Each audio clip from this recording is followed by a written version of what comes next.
Comenzamos un nuevo programa de Salud y Sociedad en Popular Televisión. Hoy hemos venido a un sitio donde ya hemos venido otras veces, que es la clínica del Dr. Sanz. Pero no vamos a hablar con el Dr. Sanz hoy. Hoy vamos a hablar con Elena, que es su esposa, pero que es enfermera, y venimos a hablar de enfermería y de enfermería estética. Así que muchas gracias, Elena, por estar aquí con nosotros y por explicarnos un poco qué hace una enfermera. Porque bueno, siempre vengo a hablar aquí con los cirujanos, pero nunca he hablado con la enfermera.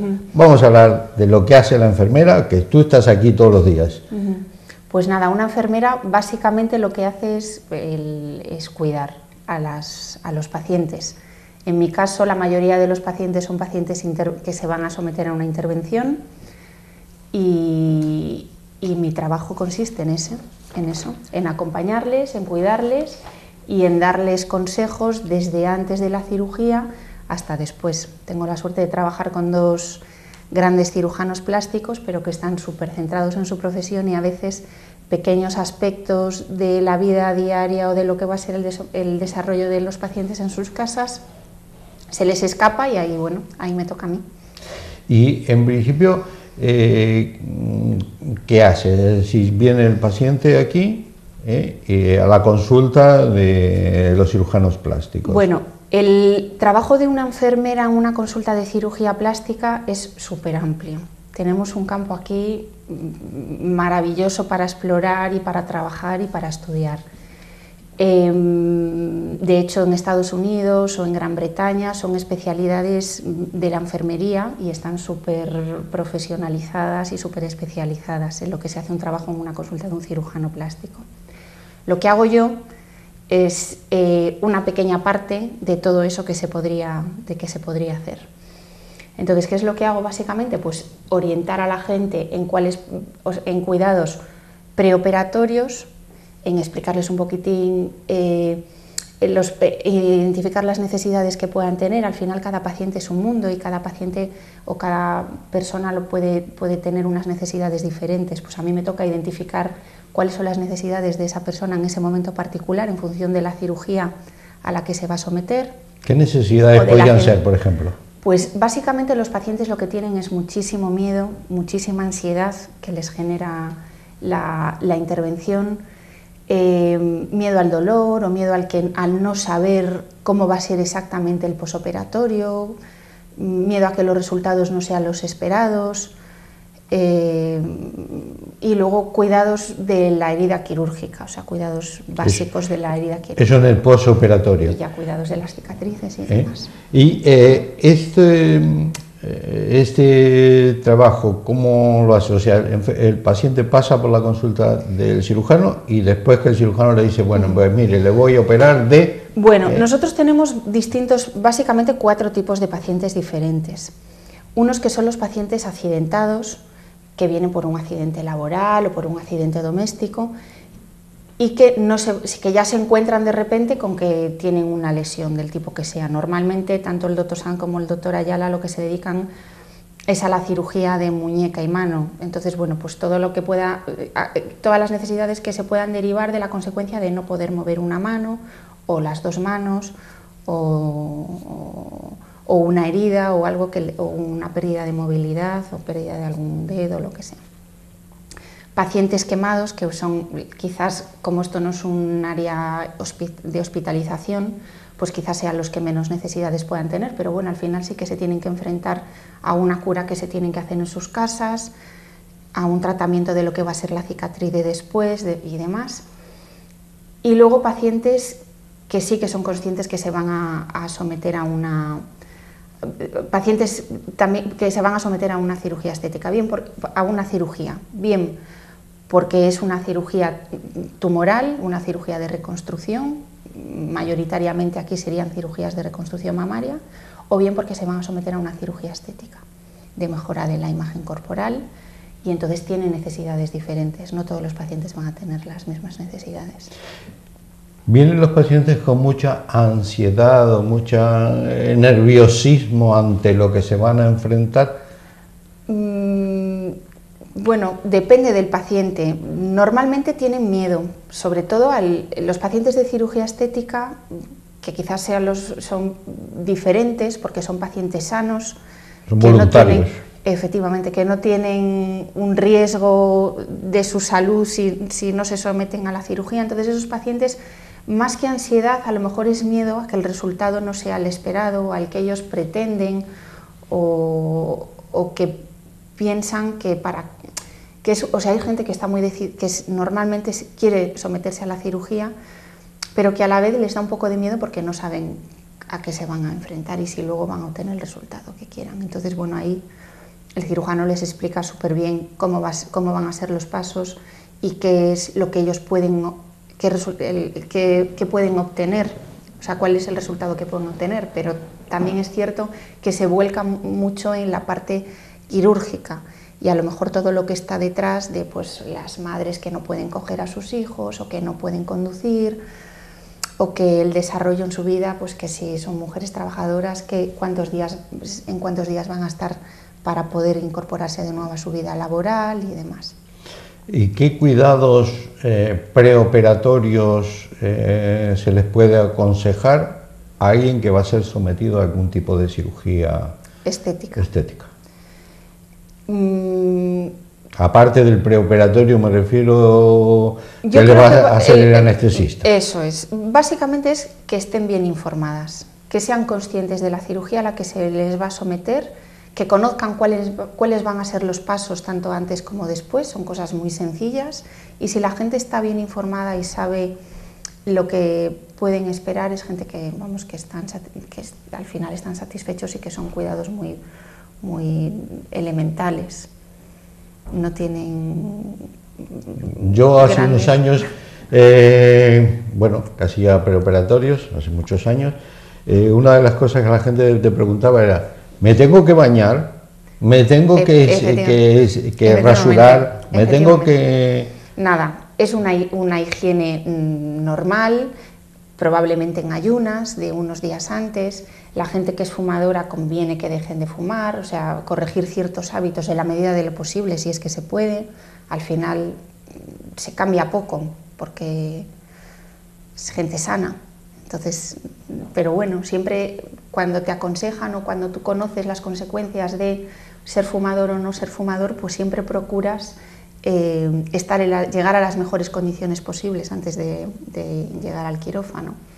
O no ir maquillado, no llevar las uñas de porcelana, cosas de este tipo. Tener la medicación cuando llegues a casa ya preparada, para que no te genere esa ansiedad, pensar ahora son las 11 de la noche o es domingo o tal, a dónde voy, qué farmacia, qué tal, pues saber lo que vas a tener en casa, saber que llegas a casa que tienes el hielo preparado, si es que hace falta hielo, que tienes tu faja ya medida y ya sabes qué es la que te vas a tener que poner y que no te genera ansiedad pensar y luego qué me pongo y qué será y cómo tengo que ir vestida al día de la cirugía, qué ropa me voy a poner, cosas así. Una de las cosas que también que se preguntaba antiguamente era, te digo en la época, hace muchos años, cuando yo estuve en la parte quirúrgica, en anestesia, pues era, ¿y las dentaduras me las tengo que llevar, las dentaduras postizas, que hoy día ya no se llevan casi dentaduras postizas, se llevan más implantes y todas estas cosas modernas, pero todavía hay gente con dentaduras postizas. ¿Tengo que ir con la dentadura postiza o sin ella? Pues sin ella. ¿Y si tengo una prótesis de oídos o lentillas?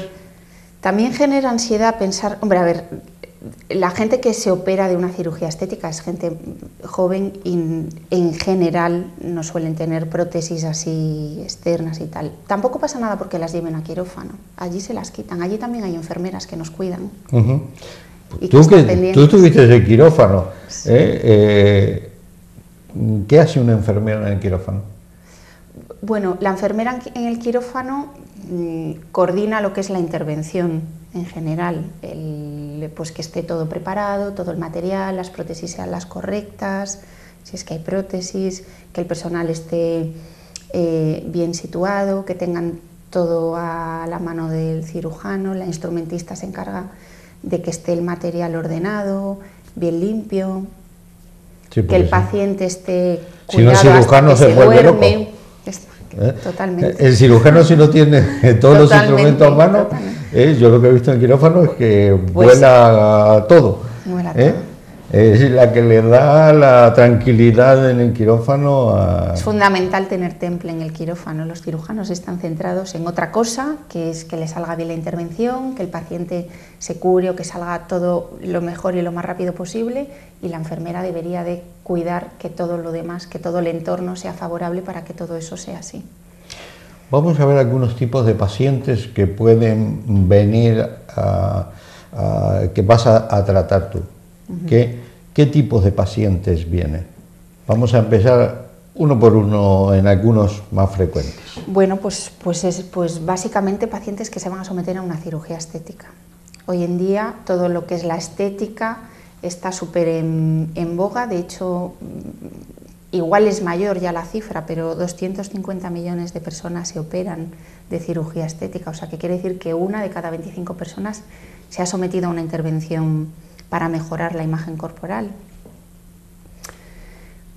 Nosotros la mayoría de la gente que tenemos es esa. También hay otro tipo de pacientes, como decía antes, o sea, también hay quemados, no grandes quemados, pero pequeñas quemaduras domésticas, también hay accidentes laborales, también hay pacientes que tienen dolencias en la mano, túnel carpiano, que es súper habitual, rizartrosis, todas esas cosas. ¿Y a eso les tienes que dar a cada uno unas necesidades o diferentes? Diferentes. Sí, aunque básicamente siempre se identifican así, pues hay necesidad de que tengan el dolor controlado para que no genere esa ansiedad, ese nerviosismo. ¿Y el dolor cómo se lo controla? Básicamente que no se, o sea, hay gente que, aunque a pesar de que llevan las prescripciones de los cirujanos bien pautadas y tal, a veces no entiende la letra, a veces en quirófano tampoco entienden muy bien lo que se les ha dicho, luego van al papel donde está el informe, no se lee la letra, pues que los pacientes sepan que nosotras estamos ahí para lo que ellos necesiten, o sea, que sepan que si tienen dolor no tienen necesidad de pasar dolor hoy en día.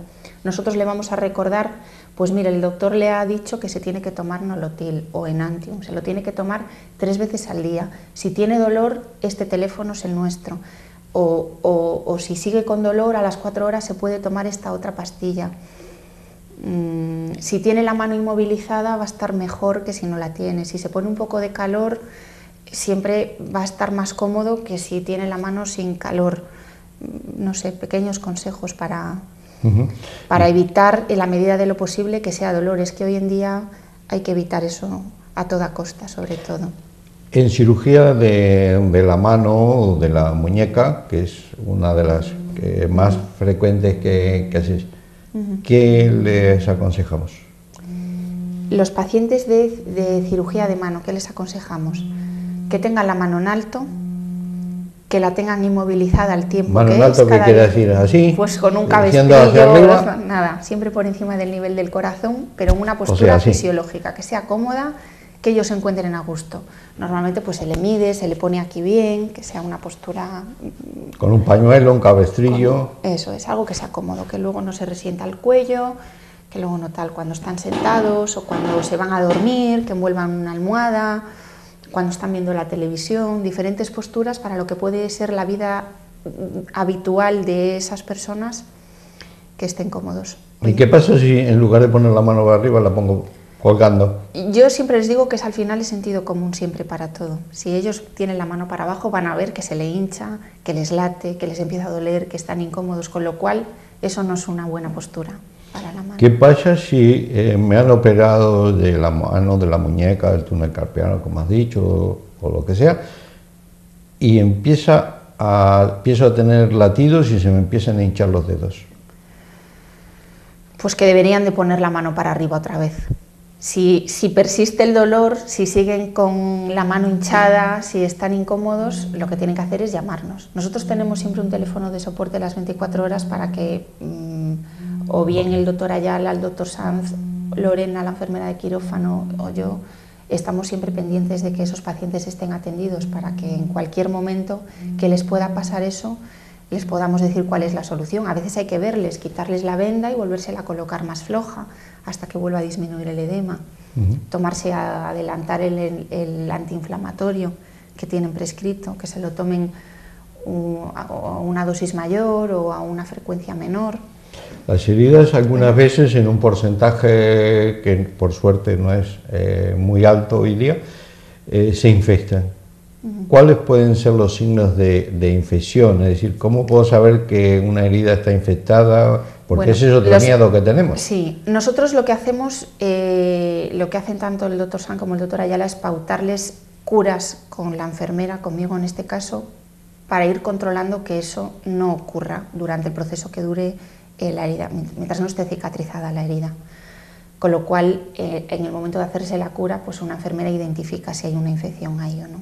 ¿Qué pasa a veces si el intervalo es más grande o si el intervalo es mayor y no se ha identificado a tiempo? Pues ellos lo van a ver porque se les enrojece la zona, incluso pueden tener fiebre si son heridas ya, pues si estamos hablando de una reconstrucción mamaria o de una reconstrucción tumoral, pues hay una fiebre generalizada, las heridas se echan pus, supuran, tienen, incluso huelen. ¿Todo eso tiene solución hoy día? Todo tiene solución. ¿Qué hacemos ante una herida que está infectada? ¿Qué me vayan a hacer? Supongamos que ahora a mí me han operado aquí y se me ha infectado. Está supurando, está rojo. Mantenerla limpia y intentar... ¿Me tienen que volver a operar? No hace falta. No hace falta. Lo que hace falta es que las curas sean más frecuentes de lo que sería deseable.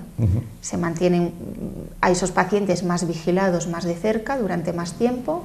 Se mantiene limpia la herida quirúrgica. Si no hay fiebre, muchas veces se evita poner antibiótico. Tampoco hay que poner antibiótico siempre cuando una herida se infecta, porque muchas veces las infecciones son a nivel local, son infecciones de la herida, pero no se tratan con un antibiótico, simplemente con una cremita, con un poco de antibiótico y con una cura pautada de forma diaria. En la mayoría de los casos es suficiente para que eso no vaya más. El antibiótico lo dejamos para otros casos ya de infecciones más graves o más generalizadas. No siempre las heridas... Estamos de acuerdo.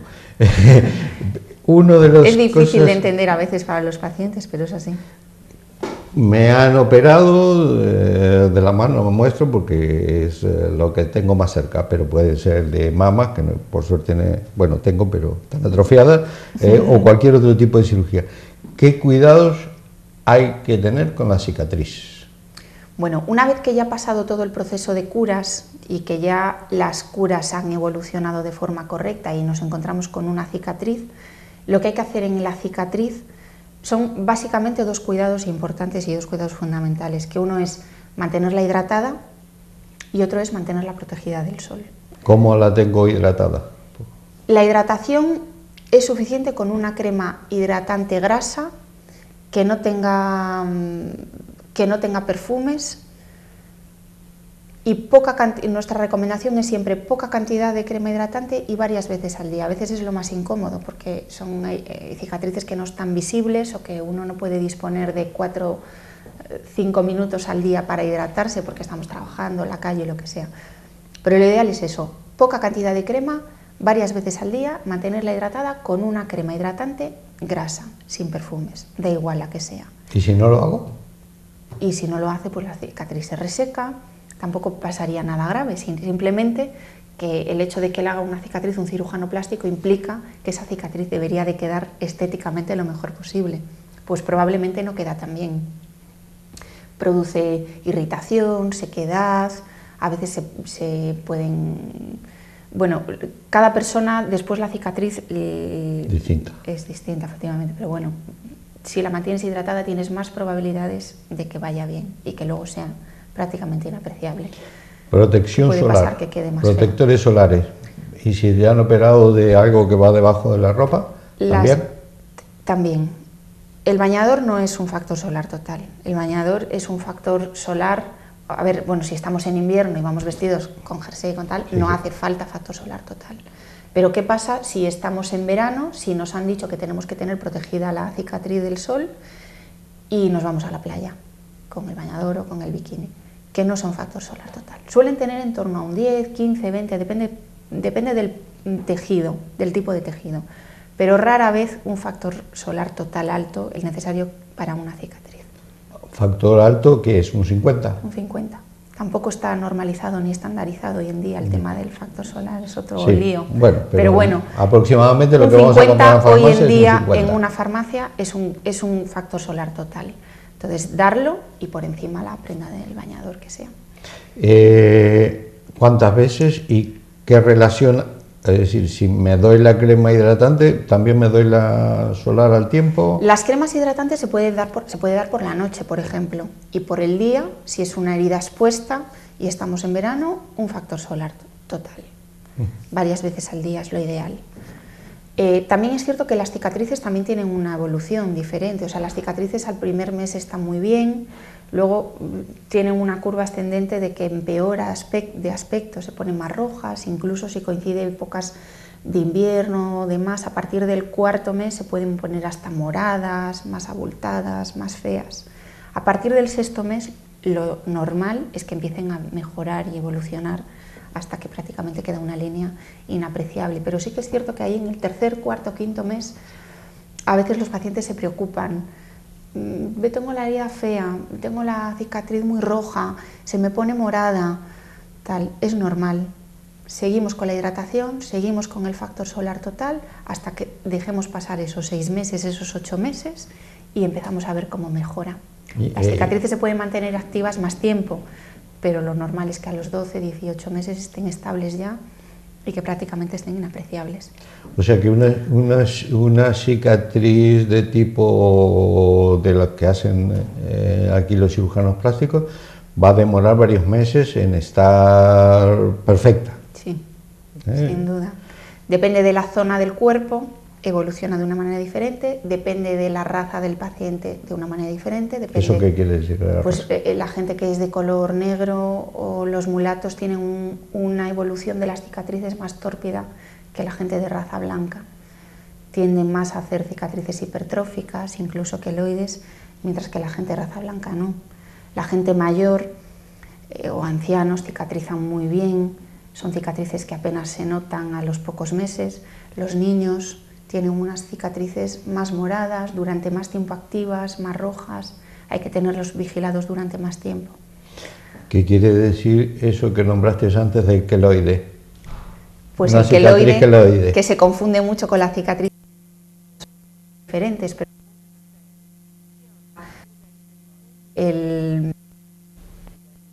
la cicatriz se abusa muchísimo,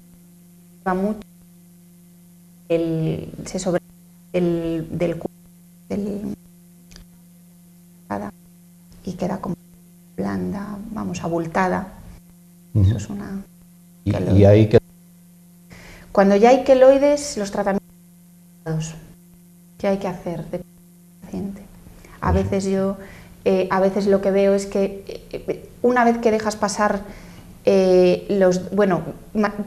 tratarla como si tuviese tratamiento y como si se fuese a solucionar, bien con siliconas, con poliuretanos, que hoy en día hay muchísimas marcas, muchísimos tipos, que la mayoría van bien,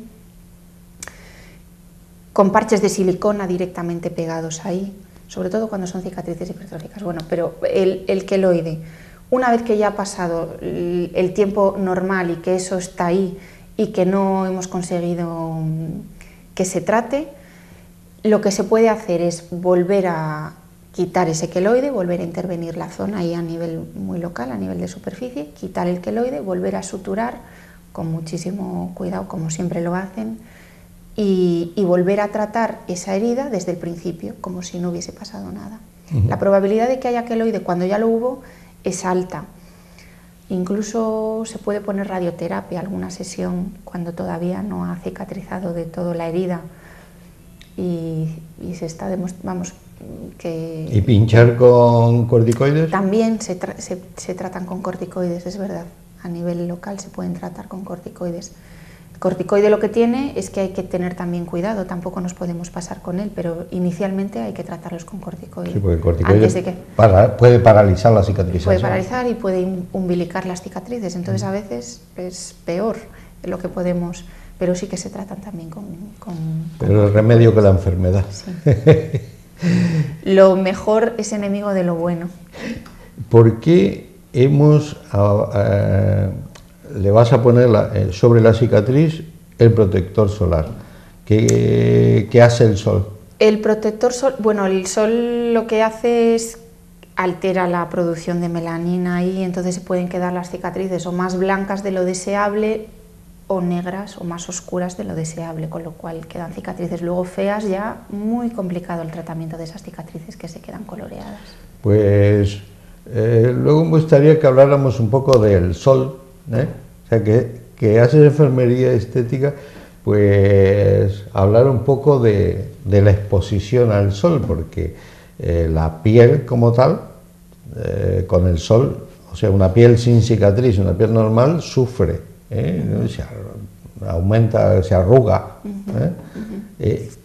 ¿Esto es así o sea, actúa sobre la estética de la piel o sobre la piel misma se envejece? Sí, el sol sí. Dicen que el mejor tratamiento de belleza es el factor solar total. Bueno, no tanto. Prevenirlo, prevenir. Lo que pasa que también es cierto que hoy en día estamos, a ver, nosotros, bueno, que cada vez hay más días de sol aquí, pero no tantos como hay en Canarias, entonces no es lo mismo una persona que vive y que está expuesta a un clima como el de Canarias o otras zonas, o a nosotros, que al final sí que estamos expuestos al sol, pero de una manera, también necesitamos el sol, es que el sol es fundamental también para nuestros huesos, para las mujeres, para la vitamina D, entonces bueno, nos debemos de proteger del sol por supuesto, pero el sol tampoco tiene que ser nuestro enemigo. Ya, es que el sol es necesario. Totalmente de acuerdo. Y aparte es el que le da el calor a los pobres, o sea que no se le puede quitar. Total. Bueno, Elena Cabaleiro, vamos a hacer una pequeña pausa publicitaria, pequeña, porque como tenemos pocos anunciantes, vamos a hacer una pequeña pausa y continuamos aquí en Popular Televisión.